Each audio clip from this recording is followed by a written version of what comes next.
Meninggalnya 180 orang lebih dalam kerusuhan yang diciptakan oleh penegak keamanan mencoreng sekali lagi dunia kepolisian. Melontarkan gas air mata ke tribun, membuat sesak berdesakan keluar di lorong sempit, terbatas oksigen, membuat tragedi kemanusiaan atas kelalaian dan ketidakprofesionalan aparat keamanan tercoreng. Yang kalau di negara maju dan kesadaran bernegaranya tinggi, bukan saja pejabat langsung mengundurkan diri, namun puncak pimpinannya pun menanggung malu dengan mengundurkan diri. Dan hal ini adalah budaya luhur yang sampai saat ini dalam masa reformasi, budaya mundur karena malu, karena gagal kelola tidak pernah ada dan tidak mungkin terjadi. Bangsa kita ini yang katanya berbudi luhur itu hanya ada di buku pelajaran, bukan di dunia nyata. Buku pelajaran sekolah itu seakan jadi fiksi, tidak pernah ada yang mempraktekannya. Sampai saat ini pernyataan maaf dari pejabat tertinggi, bela sungkawa atau kehadirannya atas tragedi ini mengunjungi korban atau apapun wujud simpati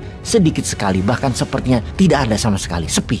Gak penting itu nyawa 180 orang yang hilang itu, gak penting. Begitu kali di hati mereka ya. Gini kok masih mau jabat terus, dan begini kok masih banyak yang menganggap benar bernegaranya. Ampun dah, gak tahu lagi bagaimana mengingatkannya. Ingat umur ada batasnya wahai pejabat. Ingat jabatannya pun ada batasnya. Berbaik-baiklah waktu menjabat. Sebelum peristiwa 180-an korban ini, berita tentang polisi tercoreng wajahnya karena Sambo yang membunuh ajudannya itu atas nama apa? Kerahasiaan atas perjudian. Raja 303 judi yang nilainya per tahun bisa sampai 100 triliun itu ternyata dilindungi mereka. Sambo salah satunya, begitukah? Yang parah, dalam merekayasa konstruksi, istri Sambo memakai tas mewah merek Gucci. Ya Allah ya Robbi, di masa paceklik harga-harga naik, istri pejabat yang gajinya kita tahu berapa itu, bininya pakai tas harganya belasan juta, bahkan puluhan juta. Tepok jidat dah gua. Padahal jangan-jangan semalaman dia tuh gak tidur mikirin pakai tas apa ya besok.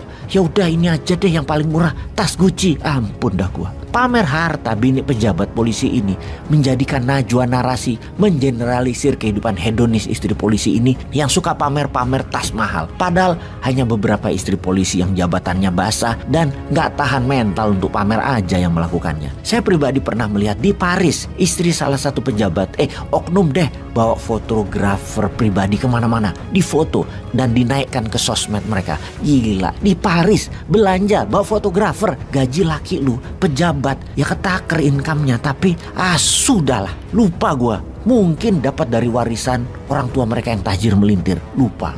Oke, lanjutlah pamer-pamer. Lah memang kaya kok. Tidak semua polisi begitu, itu benar. Di level bawah banyak polisi yang memang abdi masyarakat, memang serve and protect people. Banyak. Hanya yang jabatannya basah, yang gak kuat mental aja kok yang pamer. Dikit kok mereka itu, gak usah digeneralisir. Wes, setuju ya? Memang sih di negara yang sistemnya lemah dan kepala negara tertingginya lemah manajemennya, memang terjadi masalah korupsi dan banyak. Penyalahgunaan bawahannya itu banyak. Mengambil anggaran dan tidak menghukum para koruptor itu banyak. Bahkan para koruptor bisa lagi menjabat dan menjadi anggota parlemen tanpa surat kelakuan baik, tanpa SKCK seperti yang terjadi saat ini. Tapi itu di Wakanda, bukan di Indonesia. Indonesia itu gak ada korupsi, gak ada pejabat yang main anggaran, pejabatnya gak ada yang mempermudah asing dengan memberikan izin asing keruk tanah air Indonesia. Gak ada anak pejabat yang jadi pejabat, tidak ada nepotisme dengan memanipulasi sistem politik, tidak ada yang memframing lawan politik sebagai kadrun, beda pendapat dianggap melawan pemerintah. Itu di Wakanda. Di Indonesia aman, damai, sentosa, bebas korupsi dan adil. Ini kita sekarang cerita Wakanda sebentar loh ya. Oke, mau ya? Begini kita ceritanya. Katanya hasil nikel selama 4 tahun terakhir naik dari 100 triliun transaksinya menjadi 300 triliun. Hebat ya Wakanda. Tapi sebentar, itu naik transaksinya negara Wakanda dapat apa? Dapat pajak. Berapa pajaknya? 10%. Dapat 30 triliun. Oh, tambah pajak-pajak lainnya 50 triliun. Wih, hebat ya Wakanda itu. Tapi ternyata perusahaannya bukan milik Wakanda, milik negara lain. Tapi ada pejabat Wakanda juga sebagai pemiliknya. Jangan-jangan itu pejabat dapatnya lebih besar dari pajak yang didapat negara Wakanda tersebut dari nikel. Itu asumsi kita loh sebagai negara tetangga loh ya, asumsi. Lalu pejabat tertingginya mengumumkan cerita sukses tersebut di Wakanda. Sementara beda kalau di Indonesia. Nikel di daerah yang sama punya Indonesia, itu prosesnya begini. Thanos sumur atau pembakar atau furnace dalam proses smelter kan bentuknya vertical kiln. Dari bentuknya kita semua tahu apa gunanya smelter itu. Begini kalau pejabat Indonesia yang membedakan dengan pejabat di Wakanda. Proses tambang adalah mengambil dan memilih ore atau earth yang banyak mengandung nikel diproses di smelter tadi. Maka output produknya adalah terpisahnya metal dan non-metal.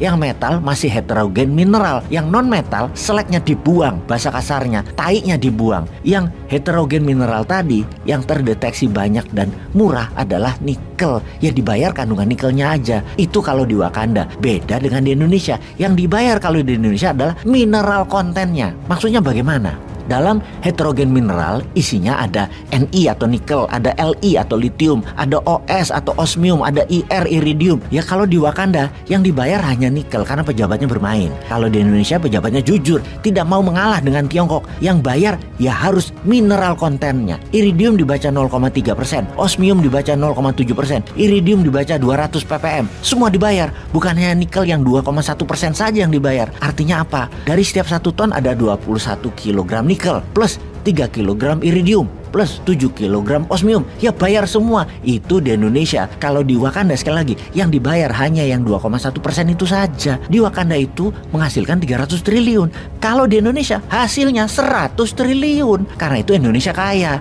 Di Wakanda hanya dapat 50 triliun negaranya. Tiongkok yang dapat 1000 triliun. Udah gitu di Indonesia perusahaannya milik lokal 100%. Inilah yang membuat Indonesia negara paling tinggi GDP-nya di tahun 2045. Kalau di Wakanda sulit, masih sibuk ngurusin Gucci sama nggak ada sepak bola di sana, garing.